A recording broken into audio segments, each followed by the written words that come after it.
യൂദായുടെ ലേഖനം ഒരു പഠനം. Part number 10. യൂദായുടെ ലേഖനം 6-ാം അധ്യായത്തിലെ തങ്ങളുടെ വാഴ്ച കാത്തുകൊള്ളാതെ സ്വന്തം വാസസ്ഥലം വിട്ടുപോയ ദൂതന്മാരെ മഹാദിവസത്തിന്റെ വിധിക്കായി എന്നേക്കുമുള്ള ചങ്ങലയിട്ട് അന്ധകാരത്തിന് കീഴിൽ സൂക്ഷിച്ചിരിക്കുന്നു എന്ന വാക്യമായിരുന്നു പഠന വിഷയമാക്കി തീർത്തത്.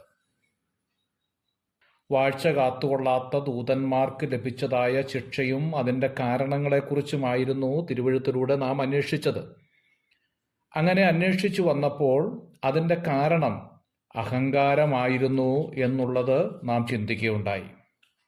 ഞാൻ സ്വർഗത്തിൽ കയറും, എൻ്റെ സിംഹാസനം ദൈവത്തിൻ്റെ നക്ഷത്രങ്ങൾക്ക് മീതെ വെക്കും. ഉത്തരദിക്കിൻ്റെ അതിർത്തിയിൽ സമാഗമന പർവ്വതത്തിന്മേൽ ഞാൻ ഇരുന്നരുളും.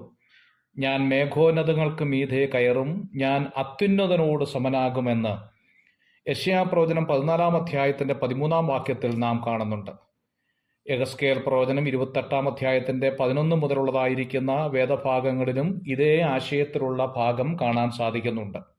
ജ്ഞാനസമ്പൂർണനും സൗന്ദര്യസമ്പൂർണനുമായ ലൂസിഫർ ദൈവത്തിൻ്റെ പറുദീസയിൽ പാർത്തുവരവെ അഹങ്കാര പ്രസ്താവനയ്ക്ക് മുതിർന്നതിനാൽ ദൈവം അവനെയും അവൻ്റെ അനുഗാമികളെയും ശിക്ഷായോഗ്യരാക്കി തീർത്തു എന്നുള്ളതാണ് ഈ ഭാഗങ്ങളിൽ നിന്ന് മനസ്സിലാക്കാൻ സാധിക്കുന്ന കാര്യം. ലൂസിഫറിൻ്റെയും കൂട്ടരുടെയും വീഴ്ചയ്ക്ക് കാരണമായി തീർന്നത് അഹങ്കാരമായിരുന്നു എന്നുള്ളത് വാസ്തവമായ കാര്യം.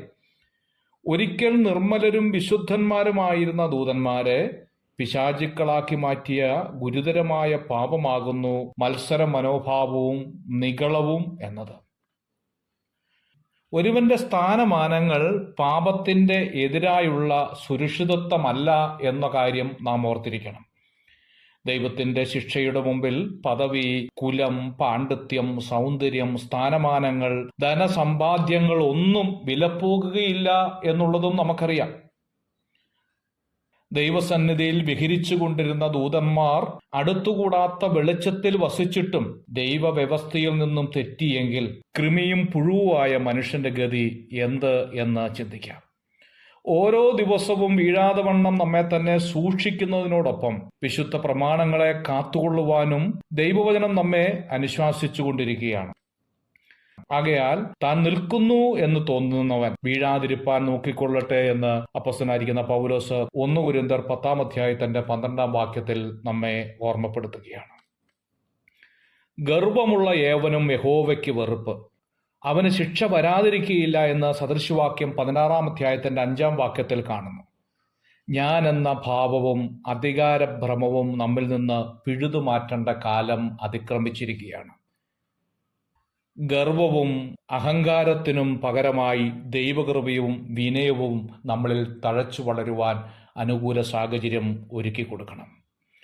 മത്സരികളായി തീർന്ന ദൈവദൂതന്മാരെ യഥാസ്ഥാനപ്പെടുത്തുവാൻ ദൈവം ഒരു പദ്ധതിയും ഒരു നാളിലും ചെയ്തിട്ടില്ല എന്നുള്ളത് നമ്മെ അത്ഭുതപ്പെടുത്തുന്ന ഒരു കാര്യമാണ്. പക്ഷേ ദൂതന്മാരെക്കാൾ അല്പം മാത്രം താഴ്ത്തി തേജസ്സും ബഹുമാനവും അണിയിച്ചിരുന്ന മനുഷ്യൻ പാപത്തിൽ അണ്ടുപോയപ്പോൾ, ദൈവ സംസർഗം നിലച്ചുപോയപ്പോൾ ദൈവം അവന് വേണ്ടി അത്രേ വീണ്ടെടുപ്പെന്ന മഹത്വമേറിയ ദൈവിക പദ്ധതി ഒരുക്കിയത്. ജീവിതത്തിൽ സ്വർഗീയ ആരാധനയും ഗാനവും നിലച്ചുപോയ ദൂതനെക്കുറിച്ച് സ്വർഗത്തിനൊരു അയ്യോഭാവവും ഇതുവരെ തോന്നിയിട്ടില്ല എന്നുള്ളത് ആശ്ചര്യപ്പെടുത്തുന്ന ഒരു കാര്യമത്രേ. എന്നാൽ സഭയാം പറുദീസയുടെ അതിർത്തിക്കുള്ളിൽ ആത്മീക ആരാധനയും സ്തുതിസ്തോത്രവും ഇല്ലാതെ ഒതുക്കത്തിൽ കഴിയുന്ന ഒരു വിശ്വാസികളുടെ അധപ്പതിച്ച നിലവാരമാണ് സ്വർഗത്തിന് ഏറ്റവും വേദന ഉളവാക്കുന്നതായ കാര്യം. എണ്ണി എണ്ണി പറഞ്ഞാൽ എത്രയോ പദവികളാണ് അവൻ ദൂതന്മാരെക്കാൾ ശ്രേഷ്ഠമേറിയ നിലയിൽ നമുക്ക് ഒരുക്കിയിട്ടുള്ളത്. മാനവജാതിയോട് സുവിശേഷം ഘോഷിപ്പാനും ലോകത്തെ വിധിപ്പാനും അവൻ നമ്മെയാണ് തിരഞ്ഞെടുത്തത് എന്നോർക്കുമ്പോൾ എത്രയോ സ്തുതിസ്തോത്രങ്ങൾ അർപ്പിച്ചാൽ മതിവരാത്തതാണ്. ഇത്രമാത്രം നമ്മെ സ്നേഹിക്കുന്ന ഒരു ദൈവത്തെ കൊണ്ട് നമ്മുടെ ഹൃദയത്തിന്റെ ശൂന്യത ദിനം പ്രതി നിറയ്ക്കാം. നമുക്ക് അവനെ സദ്ഗുണങ്ങളാൽ പ്രകീർത്തിക്കാം. ഒരു കാര്യം നാം ഓർത്തിരിക്കണം, എത്ര പദവിയുള്ളവനാണെങ്കിലും നമ്മുടെ ഹൃദയത്തിൽ അഹങ്കാരത്തിന്റെ ചെറിയ ഒരു അണു എവിടെ ഉത്ഭവിക്കുന്നു അവിടെ നമ്മുടെ നാശത്തിന്റെ ആരംഭം തുടങ്ങുന്നു എന്നുള്ളതാണ്. സ്ഥാനത്തിലും മാനത്തിലും നാം പ്രകീർത്തിച്ചു പോകാതെ ദൈവത്തിൻ്റെ കൃപയിൽ ദിനംതോറും പുകഴ്ന്നുകൊണ്ട് ദൈവകൃപയിൽ ചാരിക്കൊണ്ട് നമുക്ക് മുമ്പോട്ട് പോകാം. കർത്താവ് നമ്മെ അതിനായി സഹായിക്കട്ടെ. God bless you.